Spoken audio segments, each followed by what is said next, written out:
Bueno, buenas tardes a todos. Gracias por estar ahí, por acompañarme en estos episodios de comunicación médico-social. Lo llamo médico-social porque me gusta hablar de medicina para la sociedad. Entonces, la idea de esto es ir comunicando, ir charlando o ir interactuando, sobre todo en temas que tienen que ver con actualidad y con información médica. El día de hoy vamos a hablar de cirugía del contorno corporal, ¿sí? El contorno corporal, saben que es una de las cirugías que más me gusta hacer, es la cirugía en la que desarrollo el 90% de mi práctica. Entonces, me pareció interesante esta metodología o esta modalidad de tener conectada Instagram, que es mi canal principal de comunicación y con el que interactúo todo el tiempo con mis pacientes. Así que vamos a empezar a charlar un poco de cirugía del contorno corporal. Tenemos unos 30 minutos más o menos para armar el podcast. Y después se los voy a dejar, por supuesto, en mi canal de YouTube. Y después seguramente las chicas o los chicos que trabajan conmigo lo van a ir diseminando por el resto de los canales de comunicación que actúo. Así que bueno, buenas tardes a todos. Ahora sí los saludo de manera formal. Y vamos a empezar con algunas preguntas. Voy a tomar una que dice acá, porque como estamos hablando de cirugía del contorno corporal, el contorno corporal hace referencia a todo lo que es la cirugía para mejorar el contorno corporal, desde lo estético y desde lo funcional, porque muchas veces, sobre todo las mujeres luego de haber sido mamá, el abdomen queda distendido, los músculos quedan separados, entonces requiere de ciertos procedimientos quirúrgicos para poder mantener y armar la funcionalidad. Voy a tomar la primera pregunta de una de las seguidoras que me preguntan ¿por qué no tratamos pacientes con obesidad? Es un punto súper importante porque mucha gente cree que la cirugía del contorno corporal tiene que ver con la cirugía para descender de peso y estamos muy lejos de esa aseveración. La obesidad hoy en día es considerada una enfermedad. Es una enfermedad multisistémica, multifactorial. Esto quiere decir que hay un montón de factores que favorecen a la obesidad. Y lo que debemos hacer con los pacientes con obesidad, primero es tratar esa enfermedad antes de resolver su corporalidad. ¿Qué quiere decir? La obesidad es una enfermedad que trae aparejada, por supuesto, trastornos como hipertensión, diabetes, alteraciones cardiológicas, respiratorias, un montón de enfermedades que a su vez disminuyen a largo plazo la esperanza de vida. Por lo tanto, la cirugía para tratar la obesidad no es la cirugía plástica, ¿sí? El paciente con obesidad, enfermedad, porque la obesidad es una enfermedad, ¿sí? No es un estigma. Lo que pasa es que socialmente estamos acostumbrados a estigmatizar al paciente con obesidad como que come mucho, se mueve poco y uno no elige tenerla. ¿Sí? La obesidad es una enfermedad que viene como la hipertensión, como, no sé, los problemas de tiroides o el cáncer de colon. Uno no lo elige, por lo tanto, no puede elegir curarse de manera espontánea. Por eso lo importante es tratamiento multidisciplinario, tratar la enfermedad a través de medidas higiénico-dietéticas que podrían ser ayuda terapéutica, dieta, ejercicio, medicación o inclusive cirugía bariátrica. Una vez que el paciente curó su enfermedad, disminuyó sus riesgos y, por supuesto, aumentó su esperanza de vida, recién ahí es donde nosotros, desde la cirugía plástica, tratamos las secuelas. ¿Cuáles son las secuelas? El exceso de piel, el exceso de grasa residual, los brazos, las piernas, o sea que todo tiene que ver con la cirugía reconstructiva. Bien, o sea que creo que ahí está respondido. Doctor, lo admiro a usted y a Virginia, bueno, muchas gracias. ¿Qué más? Estoy para contestar más preguntas. Con respecto a la cirugía, ¿sí? ¿Hay un límite de edad para realizar la cirugía de contorno corporal? No hay un límite de edad, o sea, los pacientes que van a ser sometidos a cirugía del contorno corporal se operan en el momento que lo requieren. Si la cirugía de contorno, como dije antes, puede ser funcional y estética, ¿sí? La que tiene que ver con la estética tiene que ver con modelar un poco el contorno, quitar grasa de los lugares donde sobran, colocar grasa en los lugares de donde faltan, ¿sí? Y por supuesto tratar el abdomen, que es en definitiva lo que termina dando armonía a todo el resto del cuerpo. La edad es indistinta, los pacientes se operan en el momento que lo requieren o cuando deciden mejorar su contorno, pero en mi práctica profesional los pacientes operan principalmente, el público de pacientes que trato suelen ser mujeres de edades entre los 35, 45, 50 años, ¿sí? Que ya han terminado su proceso de maternidad y lo que hacen es intentar reestructurar o rearmar su cuerpo, ¿sí? Hay un término que se originó en Estados Unidos que se llama Mommy Makeover, en donde la traducción en el español es un poco extraña porque sería como rearmando a mamá. Es un término que se desarrolló principalmente en Estados Unidos, tenía que ver con un tema de marketing, ¿sí? Pero rápidamente se popularizó y se hizo ciencia, y hoy hay un montón de trabajos científicos en donde hablan del Mummy Makeover y cómo impactan las cirugías del Mummy Makeover, fundamentalmente dos, abdomen y mamas, en todo lo que es el aspecto psicológico de las pacientes, ¿sí? Su relación con sus parejas, con el medio, o simplemente recuperar ese cuerpo que alguna vez tuvieron previo a los embarazos. Por eso es Mummy Makeover. La edad es indistinta. Si el paciente es un paciente sano, en donde no tiene riesgos, se pueden operar pacientes de cualquier edad. He operado pacientes hasta de 70 y pico de años, y la verdad que los resultados son muy buenos y el nivel o el grado de satisfacción que tienen esos pacientes es muy importante. ¿Cuántos días luego de la cirugía se puede volver a trabajar? Y bueno, esto depende un poco del tipo de cirugías, y acá me da el pie para hablar de qué tipos de cirugías podemos realizar para mejorar el contorno corporal. Básicamente, la cirugía del contorno corporal se divide en dos grandes grupos, ¿sí? El grupo de los pacientes que requieren solamente lipoaspiración y el grupo de pacientes que, además de la lipoaspiración, requieren una cirugía de reparación, sobre todo del abdomen. La lipoaspiración consiste en, a través de una cánula, que puede ser ayudada o no con láser o con tecnología, extraer los depósitos de grasa que se van depositando en lugares específicos del cuerpo y que no tienen que ver con el descenso de peso. Retomo el tema de la obesidad. La lipoaspiración no es un procedimiento para bajar de peso, es un proceso para modelar esos depósitos de grasa rebelde que, a pesar de la alimentación, el ejercicio y la vida saludable, nunca se van. Clásico, los rollitos de la cintura, ¿sí? En la espalda de los varones es algo característico, o sea, podemos estar súper atléticos, súper fit, pero tenemos este rollito de la espalda, y las mujeres suelen depositar o juntar un poco más de grasita en el abdomen y en la zona lateral de los miembros inferiores, lo que coloquialmente se conoce como pantalón de montar. Entonces, toda cirugía de contorno corporal se inicia con una lipoaspiración. La lipoaspiración, como dije antes, puede ser asistida por láser o por cualquier otra tecnología, ¿sí? Y se utilizan unas cánulas muy finitas que, a través de una incisión de menos de 1 centímetro, vamos extrayendo esos depósitos de grasa.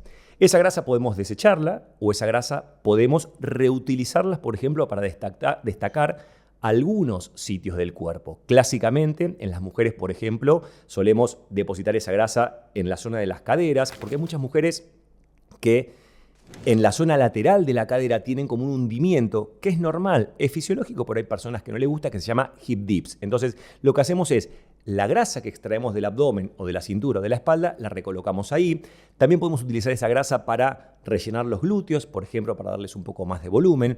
Y hoy en día lo que está muy en producción, ¿sí?, es la utilización de grasa para voluminizar los músculos. Es decir, que la grasa que sacamos, además de colocarla para dar volumen, por ejemplo, a los glúteos, la colocamos en los músculos del hombro, ¿sí?, la colocamos en los músculos del abdomen o en la cintura, y de esa forma vamos dándole un aspecto más atlético al cuerpo.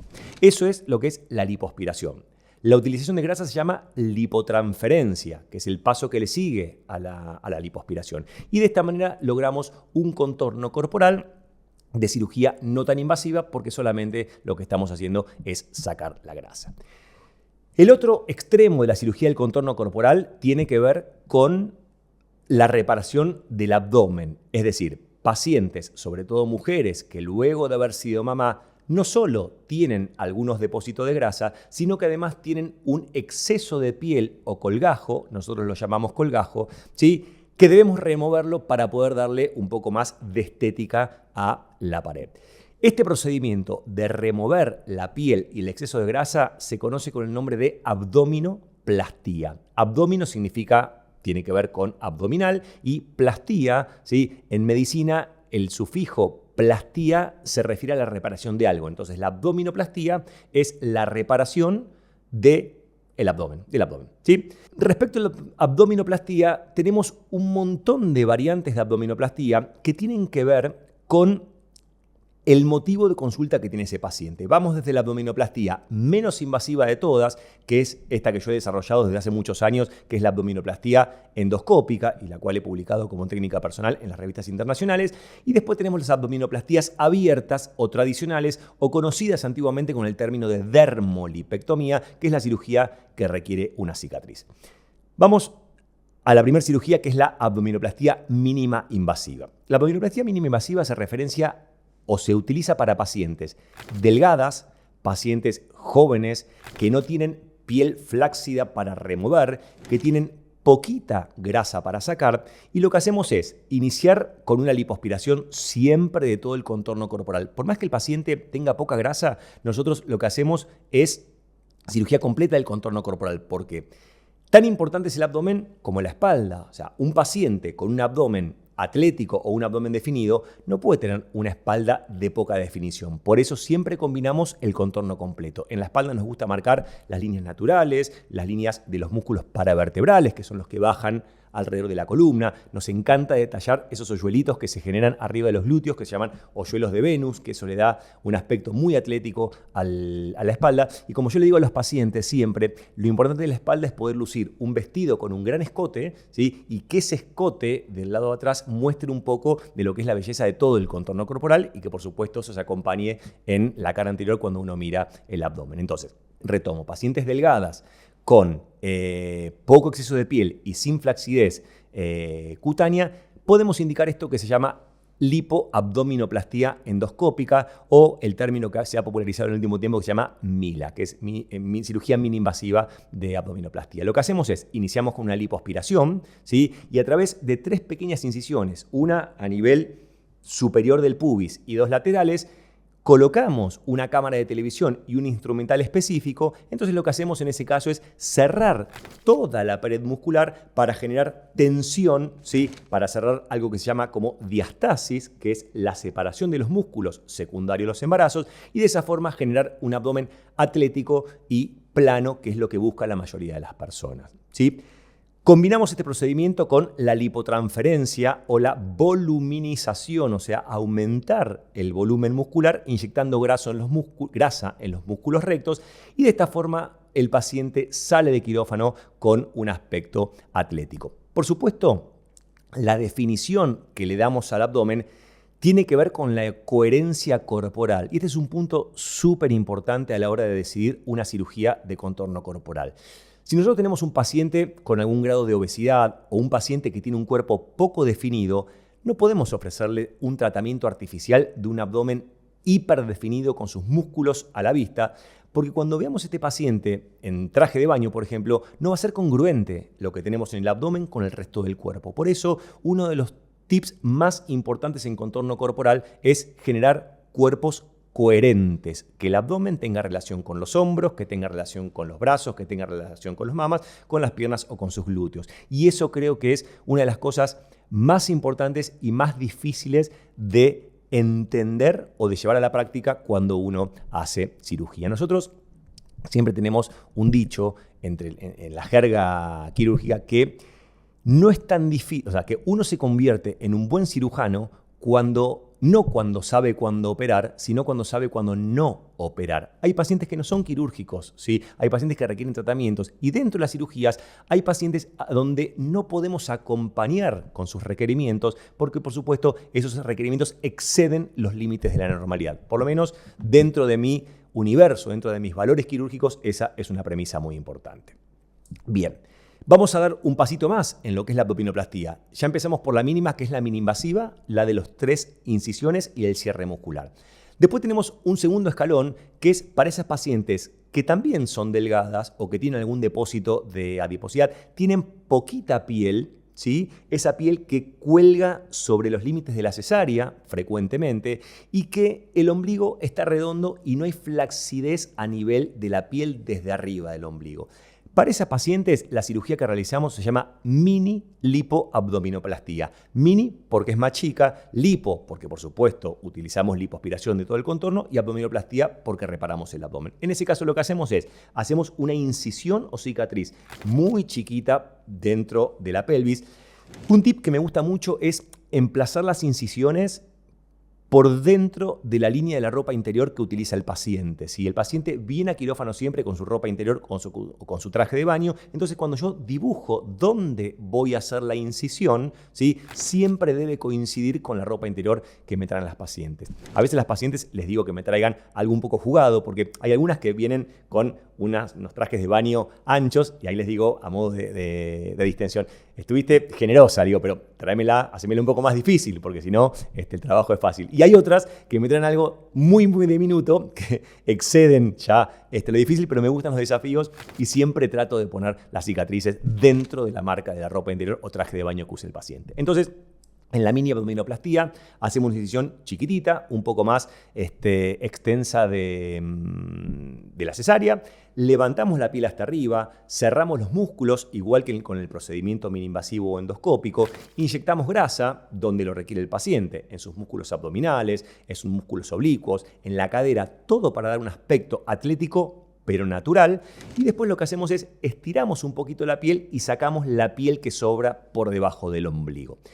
Hay dos tips quirúrgicos a respetar. Uno es la altura del ombligo y otro es la distancia del ombligo a la cicatriz, que tiene que ser lo suficientemente larga para que el abdomen luzca natural, ¿sí? ¿Por qué digo esto? Porque la forma en la que utilizamos los hombres la ropa interior respecto a la mujer es diferente. El hombre utiliza la ropa interior un poco más alta, la mujer más baja. Entonces, en el hombre nosotros podemos emplazar una cicatriz un poco más alta porque la distancia de la ropa interior al ombligo suele ser más corta que en la mujer, que esa distancia tiene que ser más larga. Entonces, si nosotros hacemos incisiones en las mujeres o cicatrices muy cerca del ombligo, cuando usen ropa interior para tapar esa cicatriz, las va a masculinizar. Por eso, el emplazamiento de las cicatrices es tan importante en la cirugía como en la propia cirugía, porque es algo que el paciente va a llevar por el resto de su vida. Entonces, cuando ve esa cicatriz, más allá de que con el tiempo la cicatriz se pone blanca, prácticamente ni se ve, es una cicatriz que está. Entonces, cuando más acompañe a la armonía del cuerpo, mejor, por supuesto, va a ser el grado de satisfacción que tenga ese paciente. Bien, entonces ya nombramos dos. La mínima, que es por endoscopía, la mini abdominoplastía, y vamos al siguiente escalón, que es la abdominoplastía clásica, ¿sí? La abdominoplastía clásica es la cirugía esa en la cual removemos gran cantidad de piel del paciente, ¿sí? Lo que hacemos es, iniciamos nuevamente, como digo siempre, con una lipoaspiración de todo el contorno corporal. En este caso, la cicatriz, de vuelta, va bien suprapúbica y me gusta extenderla hacia arriba, o sea, llegando hacia la cadera, porque esa es la forma en la que más utilizan la ropa interior o traje de baño las argentinas, ¿sí? Si operamos pacientes de otras latitudes, emplazamos las incisiones acorde a la latitud del paciente. Por ejemplo, las europeas usan la ropa interior un poco más alta, entonces podemos ir con cicatrices más altas, ¿sí? Y así la vamos adecuando, por supuesto, a cada paciente. Entonces, en la clásica lo que hacemos es, incisión abajo, dirigimos hacia las crestas ilíacas, que son estos huesitos que están acá en la cadera. Se levanta todo el colgajo, cerramos los músculos, reparamos las hernias, umbilical, epigástrica, la que haya, estiramos y quitamos la piel. Pero en este caso, a diferencia de la cirugía mínima, lo que debemos hacer es un ombligo nuevo a estas pacientes, porque si nosotros tuviésemos que correr su propio ombligo hacia abajo, terminaríamos con un ombligo prácticamente a 2 o 3 centímetros del pubis. Por eso es importante el diseño de un ombligo nuevo. ¿Cómo hacemos eso? Levantamos el colgajo, ¿sí? El ombligo que está así, siempre se lo explico a los pacientes. Lo soltamos, tiramos toda la piel para abajo y hacemos un agujerito para sacar el ombligo nuevo. Entonces, toda la piel del ombligo para abajo, o la mayor parte de esa piel, la removemos, la quitamos y la piel queda, o el abdomen queda, además de plano, por la reparación que hicimos en los músculos, ¿sí? Queda tenso porque quitamos el exceso de piel. Esa es la abdominoplastía clásica. A su vez, esta abdominoplastía, dependiendo de si el paciente tiene exceso de piel en el abdomen o en los flancos, la extendemos y la llamamos abdominoplastía extendida. Pero si además el paciente tiene una caída de los glúteos, ¿sí? Lo que hacemos es combinarla con un lifting o ascenso de los glúteos. Entonces, esa cirugía pasa a ser una cirugía de 360 grados y la llamamos lipoabdominoplastía circunferencial o lipoabdominoplastía de 360. Acá, en esa cirugía, el tópico más importante es el emplazamiento de la cicatriz, porque esa cicatriz es una cicatriz de todo el contorno corporal que debe ir aplicada específicamente a todos los límites donde el paciente o la paciente va a utilizar después la ropa interior, ¿sí? Esta cirugía circunferencial se utiliza mucho para pacientes post-descenso de peso masivo, por ejemplo, pacientes que perdieron 50, 60 kilos a través de la cirugía o a través de cualquier otro método, o bien pacientes delgados con mucha flacidez cutánea que requiere este tipo de cirugías para mejorar todo el contorno. Lo llamamos muchas veces body lift o lifting del tercio inferior del abdomen. Esa cirugía es una cirugía de excelentísimos resultados, ¿sí?, que tiene como ventaja el resultado, pero la desventaja que la cicatriz termina siendo circunferencial y muchas veces esta cicatriz circunferencial a algunos pacientes les genera algún tipo de pudor. Por eso requiere de una indicación estricta, precisa y siempre en consenso con los deseos del paciente. Y por último, tenemos otra abdominoplastía que me fascina hacer, que en realidad es la combinación de dos procedimientos. Dentro del Mommy Makeover, como dijimos antes, ¿sí?, el Mommy Makeover hace referencia a la cirugía combinada de abdomen, mamas y muchas veces cirugía genital, o sea, la reparación de los genitales externos, los genitales femeninos externos, los labios mayores o los labios menores.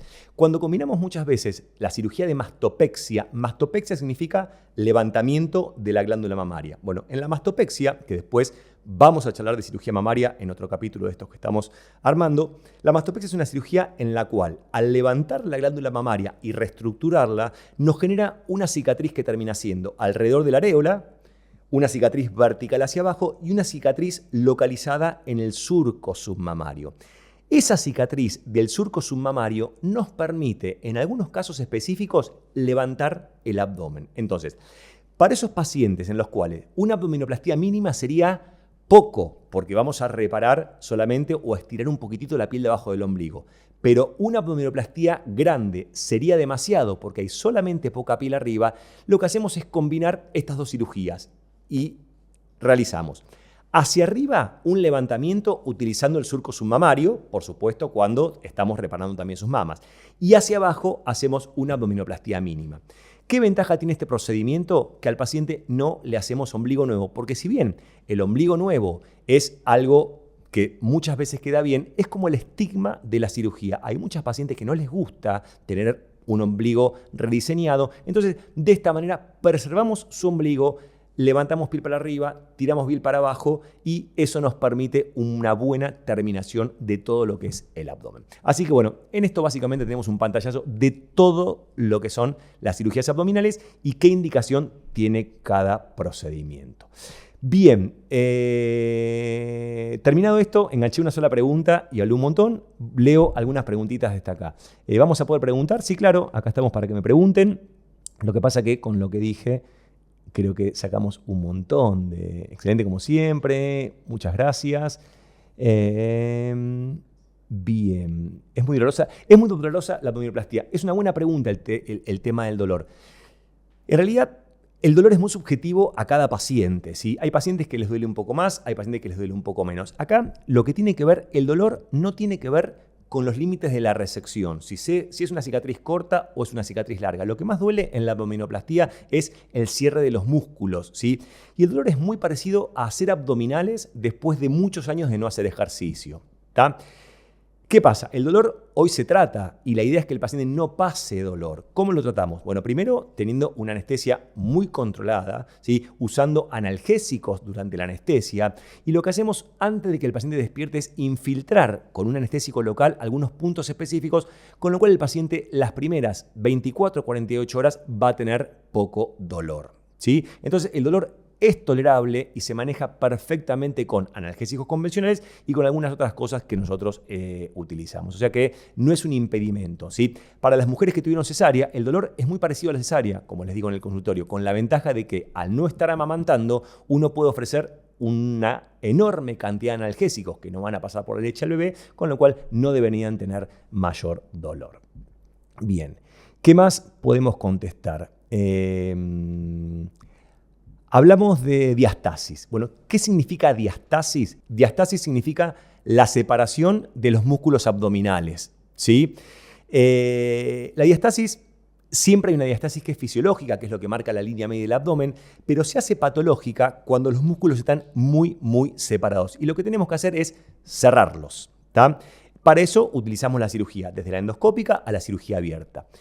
Cerrar los músculos o cerrar la diastasis tiene un término específico que se llama plicatura, o sea, plicatura o cierre de los músculos. Y este también es un punto lindo y por eso tomé esta pregunta, porque las plicaturas que vamos a realizar van a depender un poco de el tipo de cirugía que requiere el paciente y va a depender un poco también de cuál sea el resultado. Las plicaturas pueden ser simples para cerrar esta diastasis o pueden ser ampliadas para generar en el abdomen un corset muscular tan apretado que defina o marque mucho más la cintura del paciente. Entonces, los pacientes que desean cinturas súper chicas, hacemos plicaturas más amplias. Y los pacientes que desean resultados un poco más atléticos y naturales, hacemos plicaturas menos tensas para preservar fundamentalmente la funcionalidad del abdomen. Esto tiene que ver mucho con el nivel, no con el nivel, tiene que ver con la cultura del paciente. Por ejemplo, las pacientes argentinas en nuestro país es muy raro que pidan cinturas hiperdefinidas. La mujer argentina le gusta una figura más estilizada, prefieren los abdómenes más atléticos, los cuerpos más atléticos, con lo cual las plicaturas amplias y las cinturas chicas con caderas grandes son más difíciles, porque no difíciles de realizar, son más difíciles de que por lo menos el público de paciente que yo atiendo me lo solicite. Las mías les gusta más un resultado estético, pero pacientes quizás de otras latitudes, pacientes centroamericanas, ellas sí piden un poco más de cinturas marcadas, colas más grandes, lipotransferencias y por supuesto hay público para todo, hay resultados para todos los pacientes, pero siempre, como dijimos al principio, respaldados por la ciencia, respaldados por el rigor científico y en consenso con el paciente. Eso es lo que tiene que saber con respecto a las plicaturas. Y la otra forma de achicar la cintura es lo que se conoce como remodelación costal, que esto es lo último que estamos haciendo en cirugía del contorno corporal. Yo me acuerdo que cuando era no chico, porque tampoco era tan chico, pero me acuerdo cuando era un poco más joven, siempre estaba el mito de si esta cantante mexicana muy conocido se había o no se había operado las costillas. ¿Existe la cirugía de costillas? Bueno, la respuesta es que sí, existe la cirugía de costillas. ¿Qué quiere decir? ¿Qué hacemos? Hay dos tipos de cirugías costales. Una de las cirugías es hacer una incisión muy chiquitita y sacar las costillas flotantes para dar un poco más de cintura. Y la otra cirugía que está muy de moda ahora es la remodelación costal. ¿Qué significa? Que a través de un agujerito muy, muy pequeño y con una pieza específica, lo que hacemos es debilitar una de las caras de las costillas, fracturarlas para reacomodarlas y después usar un corset para que el paciente vaya moldeando. A eso se lo conoce como remodelación costal. Ventajas: achica mucho la cintura. ¿Se puede indicar a todos los pacientes? No se puede indicar a todos los pacientes porque necesitamos ciertas indicaciones o ciertos requerimientos anatómicos particulares para poder hacer ese procedimiento. O sea, que hay pacientes que son candidatos a una remodelación costal y hay pacientes que no lo son. Pero bueno, está dentro del bagaje de opciones terapéuticas que tenemos para modelar el contorno corporal. Bueno, más preguntas. Esta es paciente mía, a mí me operó el doctor y jamás tuve dolor. Un genio. Gracias, Sin. Bien, cirugía reconstructiva de mama. Voy a hablar en un capítulo específico de cirugía de mama, vamos a hacer un capítulo específico de cirugía de cara, vamos a hacer un capítulo específico de cirugía de nariz, vamos a hacer un capítulo de medicina estética, pero lo quiero dividir porque si no siempre termino hablando de mucho y confundo. Por eso que es el primero de esta serie que tiene que ver específicamente con la cirugía, quería tocar este tópico que es el contorno corporal porque sé que es la cirugía que quizás más me destaca. Bien, posoperatorio, ¿cuántos días? Muy buena pregunta. El paciente, después que lo operamos, pasa por supuesto a la sala de internación de cirugía de control posoperatorio. Lo dejamos generalmente a 24 horas en el sanatorio y una vez que se va de alta, el paciente empieza a utilizar una faja, ¿sí? Es muy importante el uso de la faja porque termina de moldear todo el cuerpo. ¿Cuál es la función de la faja? Cuando nosotros vemos los planos del cuerpo tenemos el músculo, ¿sí? Tenemos la grasa y tenemos la piel. Al remover la grasa, lo que necesitamos es que la piel se quede aplicada al músculo para generar adherencia. Bueno, eso es lo que hace la faja. Lo que pasa es que la gente muchas veces confunde la presión que tiene que tener la faja y se ponen las fajas hiperajustadas y no tiene sentido, porque yo no necesito empujar demasiado, necesito simplemente que la piel está adherida al músculo. Con eso es suficiente para evitar la flacidez posterior. Por eso el uso de la faja es muy importante. ¿Cuántos días? En mi caso, le indico 30 días de forma permanente y a partir del día 30, cuando el periodo de edema, que es la hinchazón que tiene el paciente en los tejidos, empieza a disminuir, empezamos a alternar su uso. La podemos sacar para dormir, la podemos cambiar si el paciente tiene una fiesta, una salida, un evento, puede usar otro tipo de prenda de compresión, pero siempre, por lo menos, tienen que pensar que durante 2 meses van a tener que usar una faja. ¿Qué otro control posoperatorio? El paciente a los 7 días empieza con kinesiología, con movilización precoz, ¿sí? Todos tenemos una tía, una abuela, una madre que se operó hace un montón de años, se hizo esta cirugía y quedó en cama durante 10-15 días. Bueno, eso es obsoleto y arcaico. Hoy los pacientes no requieren reposo. No hoy, desde hace muchos años. Yo hice mi residencia de cirugía general en el Hospital Pirovano.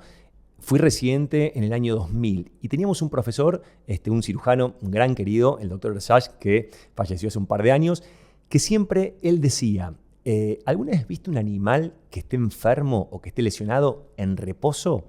Y nosotros decíamos, no, Lucho, decíamos, la verdad que no. Bueno, entonces, ¿por qué nosotros ponemos a reposar a las personas? Si nosotros somos seres que nos movemos. Entonces, él tenía la teoría que si un tejido enfermo reposaba sin movimiento, cuando lo movías, claramente iba a doler, porque se fibrosó sin ser movido. Por eso, él, desde hace 30 años de esto que les estoy contando, ¿sí?, siempre incentivaba la movilización precoz de los pacientes. En aquel momento era intuitivo, bueno, hoy es ciencia, ¿sí? De la intuición pasó a la ciencia, no intuición, Nosotros en medicina hablamos de medicina basada en la evidencia y medicina basada en la experiencia. Bueno, lo de mi profe era experiencia que hoy se ha transformado en evidencia científica y hoy los pacientes no requieren más reposo. Andan mejor, evolucionan mejor, cicatrizan más rápido y tienen menos dolor cuando se mueven que cuando hacen reposo. Entonces, movilización inmediata. El paciente, una vez que se despierta la anestesia, va a ir al baño, llega a su casa, sube escaleras, baja escaleras, lo que no puede hacer es grandes esfuerzos. A los 7 días, el kinesiólogo del equipo empieza a mover el abdomen. Créanme que a los 7 días, alguna que está acá puede corroborarlo, ¿sí? A los 7 días el paciente va a estar haciendo abdominales plancha, ¿sí? Y va a ir increyendo los ejercicios hasta el tercer mes, cuando ya le damos alta definitiva para hacer CrossFit si así lo quisiese, ¿sí? Otra de las cosas que hacemos en el postoperatorio es ultrasonido y drenaje linfático, porque de esta forma ayudamos a desematizar los tejidos y con todo esto vamos, por supuesto, haciendo el seguimiento para que el paciente esté en condiciones casi definitivas a partir del tercer mes de la cirugía. La otra pregunta de la mujer actual es ¿cuándo manejar? Porque todas, por supuesto, tienen que manejar, tienen que trabajar, tienen que llevar a sus chicos al colegio, ¿sí? Entonces, siempre les recomiendo 7 días para volver a manejar, pero no porque no puedan hacerlo, ¿sí?, sino porque a veces nosotros dejamos después de la cirugía un drenaje, que es como una manguerita muy finita que sale por debajo de la cicatriz, que va limpiando todo el líquido que se forma. Y una vez me pasó que una paciente venía manejando, si está acá también lo puede contar, venía manejando y con el cinturón se le salió la tapita del drenaje y se manchó un poco la ropa con sangre. Se asustó tanto porque creyó que le estaba pasando algo que casi tiene un accidente de auto. Entonces a partir de ese día les dije, no manejen más y les cuento esta historia. No porque no puedan hacerlo, porque no van a tener ningún impedimento desde el punto de vista físico, ¿sí?, sino porque estas pequeñas cosas pueden generar algún trauma en el sentido de alteración de la evolución, ¿sí?, que no sea agradable de recordar. Por eso la idea es 7 días hasta que sacamos el drenaje. Bien. Bueno, creo que no estamos con mucho más. ¿Hasta qué edad se puede? Ya lo charlamos. ¿Dónde atiende? Bueno, en mi página de Instagram está la dirección de mi consultorio. Atiendo en Capital Federal. Tengo el consultorio en Santa Fe y Callao. Y en este momento estoy realizando mi práctica quirúrgica en el sanatorio IADT, ¿sí? He operado en los mejores sanatorios de Buenos Aires. Conozco todos los mejores sanatorios y de todos elijo este sanatorio porque es en el lugar donde me siento más seguro, más confortable, donde mis pacientes son atendidos, la enfermería es de primera, el quirófano cuenta con todo, disponemos de recuperación, terapia, tomógrafo, así que por ahora estoy ahí muy contento. ¿Cuál es el índice de masa corporal indicado para operar? Esta es una pregunta muy interesante. El índice de masa corporal es una relación que utilizamos los médicos para clasificar a los pacientes en bajo peso, peso normal, sobrepeso u obesidad. Es una clasificación pobre para evaluar un paciente enfermo. Después está el médico especialista que, por supuesto, va a medir y va a hacer mediciones específicas de grasa, con impedanciometría, con medir los pliegues y demás. Pero a modo general, el índice de masa corporal no sirve. Es normal es una relación entre el peso y la altura. Es normal de 25 para abajo. Entre 25 y 30 el paciente se clasifica como que tiene sobrepeso y por arriba de 30 se clasifica como que tiene obesidad. Y de ahí para arriba, dependiendo de los grados, ¿sí? En mi práctica personal, y esto es 100% personal y filosófico, ¿sí? El paciente que entra a mi quirófano trato de que tenga un índice de masa corporal menor a 27, ¿sí? Por arriba de 27 mandamos o interconsulta con el equipo multidisciplinario para bajar de peso y por arriba de 30 que tiene obesidad, mucho más aún, ¿sí? Si me preguntan el ideal es por debajo de 25, porque como dijimos al principio, la cirugía del contorno corporal no es una cirugía para perder peso, es una cirugía para remodelar o para modelar algunos sectores del cuerpo que quizá no se incomoden, pero de 27 para abajo sí suelen ser admitidos. De todas maneras, pacientes con 26, 27, 28, tengo un equipo que me acompaña y ese equipo o ese paciente empieza un tratamiento en paralelo con nosotros o con mi equipo y cuando el paciente está en condiciones, ya recién ahí vamos a quirófano. O sea que de 27 para abajo es un buen índice para acceder a una cirugía del contorno corporal. Bien, bueno, gracias por todas las cosas. Me dicen cosas muy lindas, me da un poco de vergüenza, no las voy a leer, pero está muy bien. Bien, ¿influye el tiempo para operarse invierno o verano? ¿Usted qué recomienda? Muy buena pregunta. En realidad, cada uno elige cuándo operarse, o sea, no hay un tiempo. El tema es que operarse en invierno tiene como ventajoso que la faja la escondemos por debajo de la ropa, ¿sí? Y como la faja se utiliza casi 2 meses, entonces es más fácil tener una faja apretada en invierno que en verano, pero depende mucho de las condiciones de cada paciente, por ejemplo, o aparte, o por la vida de los pacientes. Y los pacientes que se toman vacaciones de verano en los meses de enero y febrero, y bueno, sí, quizás les recomendamos que se operen durante el invierno, pero hay muchos pacientes que van a la inversa. Enero y febrero se van al frío y en julio se van al calor, entonces en ese caso se pueden operar tranquilamente durante el verano, ¿sí? Para llegar bien a sus vacaciones de verano europeo o en cualquier otra latitud, ¿sí? Que las suelen hacer siempre a mitad de año. O sea que va a depender un poco de cada paciente, no hay una preferencia ni una evolución que tenga que ver con la condición física o con el procedimiento quirúrgico. Cuando somos de otra provincia, bueno, esto es importante, atiendo muchos pacientes que vienen de afuera, ¿sí? En las consultas, hoy la comunicación, el Zoom y todo eso nos ha hecho acortar las distancias, con lo cual los pacientes se pueden comunicar por Zoom y demás. Bueno, muchas gracias por todas las cosas que me dijeron, espero haber sido claro. Me queda hablar de la parte 2 de contorno corporal que va a venir, que es el resto del cuerpo. O sea, hablé del abdomen y hablé del contorno. Me falta hablar de los brazos, me falta hablar de las piernas, me falta hablar de algunas otras zonas del cuerpo que son súper importantes, así que esto lo vamos a dejar para el próximo capítulo de contorno corporal que va a venir en un par de semanas. Así que bueno, quiero agradecerles a todos por haber estado ahí, espero haber sido útil, los espero pronto con el capítulo de cirugía mamaria. Ahí tenemos un montón de novedades, ¿sí? Para contar de cirugía mamaria, desde lo básico hasta lo más complejo, ¿sí? Así que los espero en el próximo episodio y bueno, como siempre, gracias por estar y por escucharme y a todos los que están en Instagram, gracias por acompañarme. Nos vemos pronto.